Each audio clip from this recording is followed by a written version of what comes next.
Arbab NOC नहीं दे रहा। NOC NOC NOC. What is NOC? NOC होता क्या है? एनओसी कौन इशू करता है? क्यों लेना चाहिए? क्या आपको ज़रूरत है? क्या एनओसी देने वाली अथॉरिटी लीगल भी है कि नहीं है? और ये एनओसी कैसे आपको हेल्प आउट कर सकता है? डिटेल वीडियो है एनओसी के मुतालिक। अगर आप जानना चाहते हैं इस वीडियो को डिटेल देख लीजिएगा। चैनल को सब्सक्राइब नहीं किया, सबसे पहले चैनल को सब्सक्राइब कीजिए, बेल आइकन लाजमी दबा दीजिए। एनओसी होता क्या है? पहले तो ये क्वेश्चन आता है ना, NOC, no objection certificate, right? No objection certificate ये फॉर्मल एक्नॉलेजमेंट होती है जो दी जाती है from the relevant authorities. The formal acknowledgement given by the relevant authority. अब यूएई और दुबई की अगर मैं बात करता हूं ना, तो एनओसी की मतलब ये कहते हैं ना कफाला सिस्टम। अगर आपने सुना हो, थोड़ा अरबिक का वर्ड है कफाला सिस्टम, इसका मतलब होता है कफील से निकला, वो जो आपने सुनी होंगी बातें। तो भाई यूएई वर्किंग अंडर द कफाला सिस्टम। इट मीन्स कि अगर आप कोई काम करने के लिए जाते हैं, देन योर स्पॉन्सर, योर कफील, कफाला, ठीक है, दे आर एक्चुअली नो कि आप क्या कर रहे हैं, ताकि कोई इन फ्यूचर कन्फ्लिक्ट्स पैदा मत हो। ठीक है, तो अब ये एनओसी रिक्वायर्ड होता क्यों है, अभी इसके ऊपर भी बात करते हैं। इनके बेनिफिट्स क्या होते हैं अगर आप लें तो। ठीक है, इसमें होता है कि आपका कफाला सिस्टम के अंदर कि भाई योर स्पॉन्सर इज रिस्पॉन्सिबल कि भाई आप जो भी एक्ट करने के लिए जा रहे हैं, जो भी काम करने के लिए जा रहे हैं, ही और शी नो कि आप कोई नया बिजनेस स्टार्टअप करना जा रहे हैं, आप कोई डू की नई सिम का मोबाइल लेने जा रहे हैं, आपको फाइनेंस कराने जा रहे हैं चीज को, तो he must know, because end of the day you are under his particular visa sponsor. ठीक है, बेनिफिट क्या है? अब बात करते हैं भाई एनओसी लेने के बेनिफिट क्या है। आपकी ट्रांजेक्शन जो होती है स्मूथ हो जाती हैं, आपका जो ट्रस्ट लेवल होता है ना वो जरा हाई होता है। किसी भी अथॉरिटी के साथ कर रहे होते हैं तो आपको जब एनओसी दिखाते हैं तो कहते हैं हाँ जी ठीक हो गया। Avoid legal issues, legal problem नहीं होगा, क्योंकि उन्हें पता है कि भाई इसके कफील को पता है, इसके स्पॉन्सर्स को पता है कि भाई ये काम करने जा रहा है, कंपनी खोलने जा रहा है। ठीक है, इसके स्पॉन्सर को पता है। लिफ्टिंग लेबर बैन, अगर आपके ऊपर लेबर बैन है तो भाई एनओसी अगर प्रोवाइड की जाए from your sponsor, you can lift your travel ban. और प्रोसेस को कहते हैं स्ट्रीमलाइन करने के लिए, फॉर एग्जांपल अगर आप कोई वीजा एप्लीकेशन प्रोसेस करते हैं टू अनदर कंट्री, तो वो एप्लीकेशन प्रोसेस करने के लिए आपको एनओसी प्रोवाइड करनी पड़ती है। तो वो एनओसी जो है बाय योर स्पॉन्सर होती है।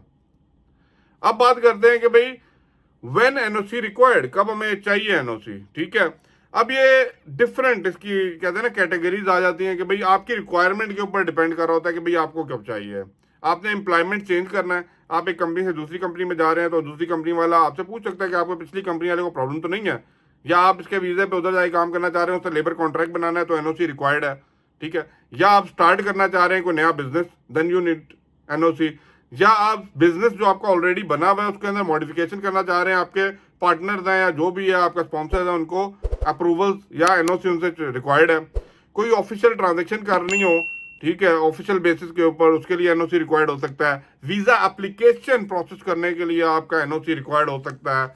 और अपना ट्रैवल वो लेबर का जो बैन होता है, ठीक है, वो लिफ्ट करने के लिए, हटाने के लिए एनओसी आपको रिक्वायर्ड हो सकता है। ठीक है, अब एनओसी इश्यू कौन करता है ये भी बात सुन लेते हैं।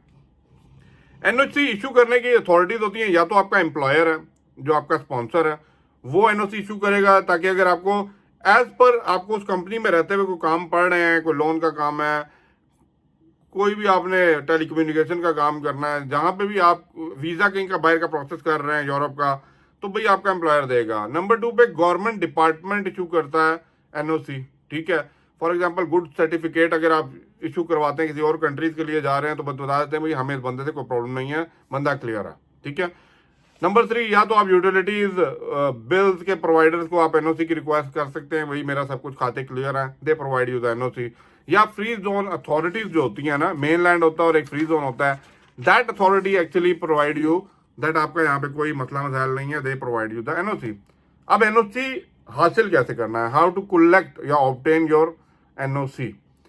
पहले तो आइडेंटिफाई करें the type of NOC you are required. आप बिल्स के लिए ले रहे हैं, आप अपने स्पॉन्सर से लिए ले रहे हैं, आप वीजा अप्लाई करने के लिए ले रहे हैं, तो आइडेंटिफाई करें कि भाई आपको किस लिए चाहिए। ठीक है, आप उसके लिए जो भी कलेक्ट करने हैं ऑल डॉक्यूमेंट्स, उनको जो रिक्वायर्ड डॉक्यूमेंट्स हैं, provide all the required documents. ठीक है, फॉर एग्जाम्पल अगर आपका पासपोर्ट मांगा जा रहा है, वीजा कॉपी मांगी जा रही है, आईडी प्रूफ मांगा जा रहा है, वो दें, ताकि उन्होंने एनओसी के ऊपर लिखना होता है। अगर तो वो आपका स्पॉन्सर नहीं है, बाहर की कोई कंपनी है या बाहर की कोई थर्ड पार्टी है, गवर्नमेंट आपको शो इशू करना चाह रही है, तो उनको आपके बेसिक डॉक्यूमेंट्स चाहिए। आपने एप्लीकेशन सबमिट करनी है, इन सेंस कि अगर आप बाहर कंपनी से कहीं पे एनओसी आप रिक्वायर्ड मांग रहे हैं तो उनको आपने एप्लीकेशन सबमिट करनी है। और अगर आप अपने बॉस को दे रहे हैं तो कुछ ना कुछ तो लिखत पढ़त करेंगे, या तो ईमेल भेजेंगे या उनसे बात करेंगे या लेटर लिख के देंगे, तो उसको आपने सबमिट करना है। फिर अगर आप वो कहते हैं ना आउटसाइड कोई एनओसी रिक्वायर्ड करते हैं बाय द गवर्नमेंट, और तो हो सकता है वहाँ पे कोई पेमेंट हो, उसकी फीस हो, वो आपने पे करना है। जब वो अप्रूव हो जाता है then you can collect your NOC. तो ये पूरा सिस्टम है कि एनओसी कैसे कलेक्ट किया जाता है। Why NOC need for the starting of business. अब ये बड़ा क्वेश्चन एक आता है कि भाई हम बिजनेस स्टार्ट करना चाह रहे हैं, न्यू ट्रेड लाइसेंस ओपन करना चाह रहे हैं, तो हमें एनओसी चाहिए होगा, और क्यों चाहिए होगा? ये बड़ा इंपॉर्टेंट आपके माइंड में क्वेश्चन चल रहा होगा, क्यों, वाई? बिकॉज देखिए, वो मैंने भी पहले स्टार्ट में बात की ना, कफाला सिस्टम होता है। तो कफाला सिस्टम का मतलब है कि भाई आपका sponsor they must know that what you are going to do next. आप कंपनी खोलने जा रहे हैं तो भाई उसके अंदर क्या पार्टनर्स हैं, तो उसको पता होता है कि भाई he is under my particular licence या मेरे वीजे के अंदर है, तो ये नया अपनी कंपनी खोलने जा रहा है। जस्ट बिकॉज कि आपके और आपके स्पॉन्सर के बीच में कोई कंफ्लिक्ट और इख्तलाफ ना पैदा हो, आपसे एनओसी रिक्वायर्ड किया जाता है। बहुत से फ्री जोन ऐसे भी हैं जहां पे आप कंपनी ओपन कर सकते हैं विदाउट, वो कहते हैं ना, रिक्वायरमेंट ऑफ एनओसी। ऐसे भी हैं बहुत सी जगह जहां पे आप अपना लाइसेंस खोल सकते हैं।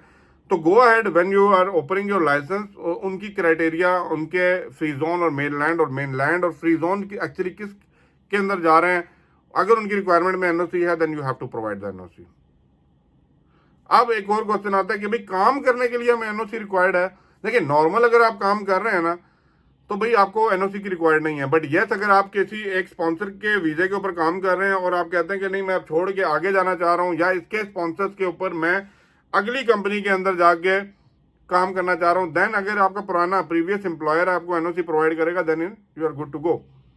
तो ये बेसिकली ऑल, वो कहते हैं 360 डिग्री से मैंने आपको इसका कंसेप्ट समझा दिया है एनओसी का, कि ये एनओसी का कंसेप्ट एक्चुअली है क्या और कैसे वर्क करता है। आई होप सो अभी आपको क्लियर हो गया होगा। आप एनओसी अपना रिक्वायर कर सकते हैं, ये आपका राइट बनता है कि आपको एनओसी प्रोवाइड किया जाए, और अगर आपको राइट ना दिया जाए then you can go ahead and take your action against जो भी है। अगर आपका एम्प्लॉयर नहीं दे रहा तो भाई ask them. I hope so अभी आपको ये चीज़ क्लियर होगी होगी। तो ये थी कुल मिला के पूरी वीडियो एनओसी के ऊपर। काइंडली चैनल को सब्सक्राइब कर दीजिए, वीडियो को लाइक शेयर लाजमी कर दीजिएगा, that is source of my motivation. आपके माइंड में कोई भी क्वेश्चन चल रहा है मुझे कमेंट बॉक्स में लाजमी बताएं, उन्हीं के बेस के ऊपर मैं वीडियोस बना रहा हूँ। आपको किस चीज़ के ऊपर वीडियो चाहिए, please mention in the comment below. Thank you for watching. अल्लाह हाफिज़।